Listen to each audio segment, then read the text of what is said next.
আসসালামু আলাইকুম ওয়া রাহমাতুল্লাহি ওয়া বারাকাতুহু। দর্শক মণ্ডলী, আজকে আপনাদেরকে পরিচয় করাই দেব এমন কিছু সংখ্যক মুসলিম আছে যারা আমাদের ইসলামকে চিরতরের জন্য মুছে দিতে চায়। এমন একজন নাস্তিকের সাথে আপনাদেরকে পরিচয় করাই দেব, তাই শেষ পর্যন্ত ভিডিওটা না টেনে দেখার অনুরোধ রইল।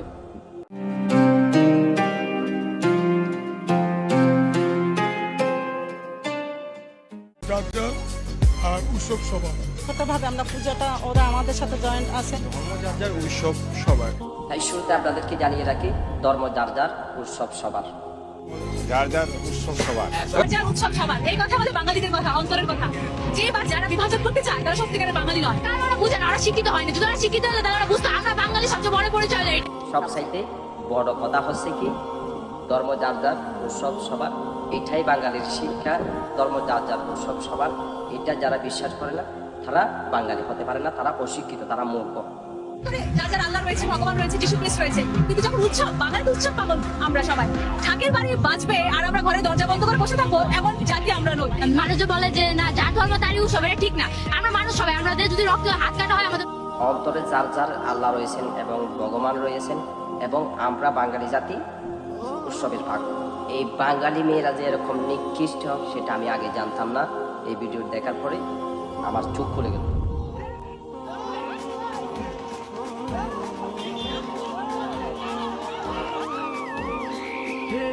हे प्रभु हे हरि राम कृष्ण जगन्नाथ प्रेमानंद, ये क्या हुआ? गलाव में पानी आ गया, गमछा भी खुल गया मेरा। गलती ये হিন্দুরা রাস্তায় উৎসব পালন করবে, দোল তাবলা বাজাবে, আর আমরা ঘরের মধ্যে দরজা বন্ধ করে বসে থাকবো, এমন জাতি আমরা নয়।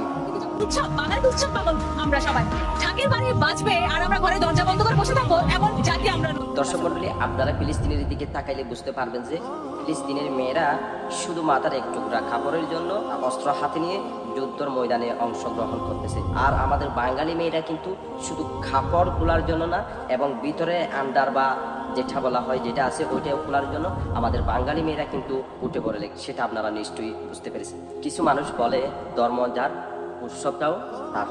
আসলে সেটা ঠিক নয়, যে আমরাও মানুষ, তারাও মানুষ। হিন্দুরা যেমন মানুষ, আমরাও তেমনই মানুষ। হিন্দুরা যদি দেহ ব্যবসা করে তাহলে বাঙালি নারীদেরকেও দেহ ব্যবসা করতে হবে। হিন্দুরা যদি টয়লেট খায় তাহলে বাঙালি মেয়েদেরকেও টয়লেট খেতে হবে। হিন্দুরা যদি শুকর খায় তাহলে বাঙালি মেয়েদেরকেও শুকর খাইতে হবে। দর্শক মণ্ডলী, প্রথমে আমরা জেনে আসবো যে অমুসলিমরা মুসলিমদের এবং মুমিনদের বন্ধু হতে পারে কিনা। এই ব্যাপারে আল্লাহ তাআলা কি বলেছেন সেটা আমরা ভাইরাল বক্তা ডক্টর মিজানুর রহমান আজাহারের মুখ থেকে শুনে আসি। প্রথমে আমরা বলবো যে অমুসলিমরা আমাদের বন্ধু হতে পারবে কিনা। এই ব্যাপারটা নিয়ে কথা বলতে যাই আমাদের অনেক মুসলিম ভাই বোনেরা একটু সংশয়ে থাকেন কোরআনের কয়েকটা আয়াত নিয়ে। আয়াতগুলো কি একটু বলি। এক নম্বর হচ্ছে সূরা আলে ইমরানের 28 নম্বর আয়াতের অর্থ করতে যে একটু গুলিয়ে ফেলেন। আল্লাহ তাআলা সেই আয়াতে বলছেন লা ইয়াত্তাখিযুল মুমিনুনাল কাফিরিনা আউলিয়া মিন দুনিল মুমিনিন, অর্থাৎ বিশ্বাসীরা, মুমিনরা যেন মুমিন ছাড়া অন্য কাউকে, মানে কাফির কাউকে, কাফিরদেরকে যেন আউলিয়া হিসেবে গ্রহণ না করে। রিপিট, আমার আবার বলছি, বিশ্বাসীরা যেন আরেক বিশ্বাসীকে ছাড়া কোনো কাফিরকে তাদের আউলিয়া না বানায়। এখন আউলিয়া মানে কি? আউলিয়ার অর্থ করতে যে অনেকে অর্থ করে বন্ধু, অনেক ট্রান্সলেশনে কি বলে বন্ধু। আসলে এই অর্থটা ভুল। মুমিন যেন মুমিন ছাড়া অন্য কাউকে বন্ধু না বানায়, কথাটা ঠিক না। তাহলে সঠিকটা কি আমরা বলবো এখনই। আরেকটা আয়াত এরকম আছে, কনফিউশনে পড়ে যায়, সূরাতুল মায়েদার 51 নম্বর আয়াত। আল্লাহ তাআলা বলছেন ইয়া আইয়ুহাল্লাযীনা আমানু লা তাত্তাখিযুল ইয়াহুদা ওয়ান নাসারা আউলিয়া, মানে ওহে বিশ্বাসীরা, তোমরা ইহুদি নাসারাদেরকে তোমাদের আউলিয়া বানিও না। এটার অর্থ অনেকে করে কি বন্ধু। তার মানে এই দুই আয়াতের অর্থ করতে যায় অনেকে বলে মুমিন যেন মুমিন ছাড়া কোনো কাফিরকে আউলিয়া না বানায়, মানে বন্ধু না বানায়। এবার শুনে আসি হিন্দু ঠাকুরদার কথাগুলা। একটা অপ্রকট সত্যি বলে দিয়ে যাচ্ছে, আমি জানি না আমার কণ্ঠস্বর মাইকের মাধ্যমে কত দূর পর্যন্ত যাচ্ছে। আজ পর্যন্ত কোন মুসলমানকে দেখিনি ঈদের দিনে মসজিদের সামনে মাইক চালিয়ে দিয়ে নাচছে। আজ পর্যন্ত কোন খ্রিস্টানকে দেখিনি যিশু খ্রিস্টের জন্মদিনে মুরগি কেটে পুকুরের কোনায় বসে খাচ্ছে।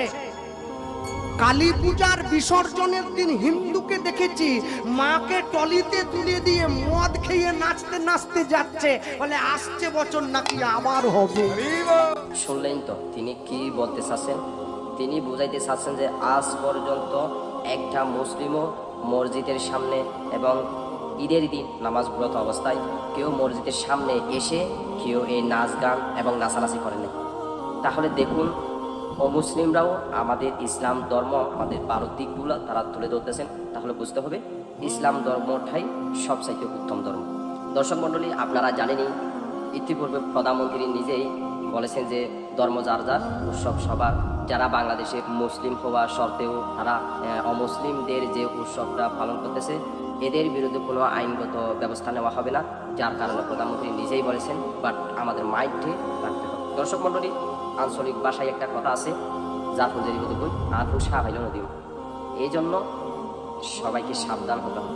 বাংলাদেশে যা যা ইতিপূর্বে ইসলামের বিরুদ্ধে ঘটে গিয়েছে এগুলো সব কিছুই হচ্ছে কিয়ামতের আলামত। যেটা রসুল সাল্লাল্লাহু আলাইহি ওয়াসাল্লাম 1450 বছর আগে বলে গিয়েছেন সেটাই এখন আপনার আমার মাঝেই দেখা যাচ্ছে। রসুল সাল্লাল্লাহু আলাইহি ওয়াসাল্লাম বলে গিয়েছেন যে কিয়ামতের আগে যারা সুদ খায়, কিয়ামতের আগে সুদখোর এবং জুয়াখোর, মদখোর, ইয়াবাখোর, ফেন্সিডিলখোর, যত রকমের খুর আছে সবাই হয়ে যাবে সমাজের সম্মানী মানুষ এবং বিচারক।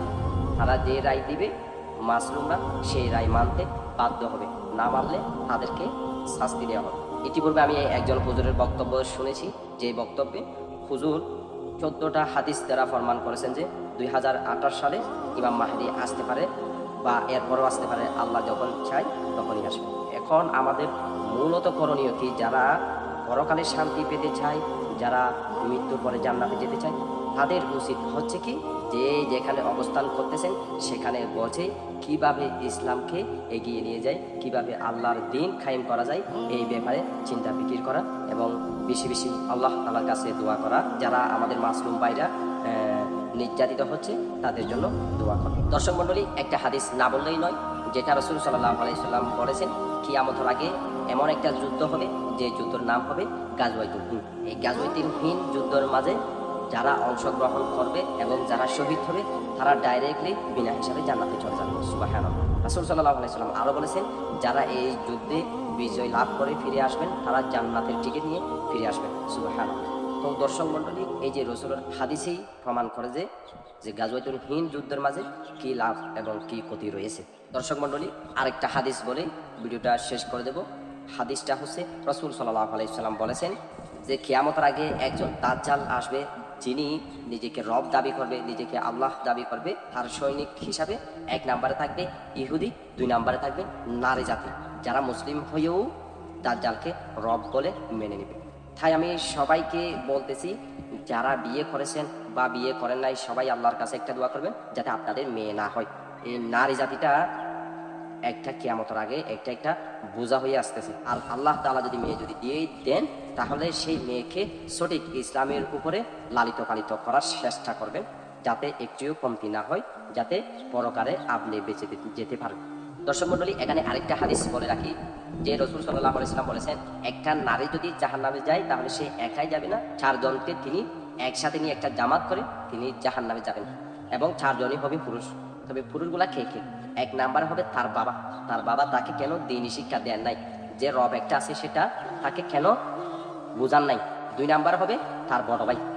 তার বড় ভাই কেন তার বোনকে সঠিক দ্বীনের উপর রাখতে পারে নাই, তাকে কেন বোঝান নাই, সেটার জন্য তাকে জাহান্নামে যেতে হবে। 3 নাম্বার হবে তার স্বামী। আর স্বামী তাকে কেন দ্বীনি উপদেশগুলা দেন নাই, তাকে কেন সঠিক ইসলামের উপর রাখেন নাই। 4 নাম্বার হবে তার সন্তান। সেই মেয়েটি বিয়ে করার পর তার যে বড় সন্তান হবে সেই সন্তানটি তাকে কেন দ্বীনের পথে চলতে বলেন নাই। এই জন্য এই 4 জনকে নিয়েই একসাথে জাহান্নামে চলে যাবে। তাই আমরা যারা পুরুষ জাতি আছি তাদের একটু চিন্তা ভাবনা করা উচিত। আমরা আমার বোনের জন্য, আমাদের মায়ের জন্য, আমাদের স্ত্রীর জন্য, আমাদের যারা নারী জাতি আছে বা আমার আত্মীয় স্বজন তাদের জন্য আমরা কি জাহান্নামে যাচ্ছি কিনা সেটাই আমাদের লক্ষ্য রাখতে হবে। এবং আপনার আমার উচিত আগে নিজেই নামাজ পড়া, এরপরে ঘরের পরিবার পরিজনকে নামাজের আদেশ করা। আমি নিজেই যদি নামাজ না পড়ি তাহলে আমি যদি অন্যকে আদেশ করি তাহলে আল্লাহ তাআলা কিয়ামতের দিন আমাকে এবং আপনাদেরকে ধরবেন। তাই আগে নিজে পড়বো নামাজ, এরপরে সবাইকে নামাজের দাওয়াত দেব ইনশাআল্লাহ। আল্লাহ তাআলা আপনাদের সবাইকে এবং আমাকে 5 ওয়াক্ত নামাজ জামাতের সহিত পড়ার তৌফিক দান করুন, আমিন। إله إلا الله محمد رسول الله لا إله إلا الله محمد رسول الله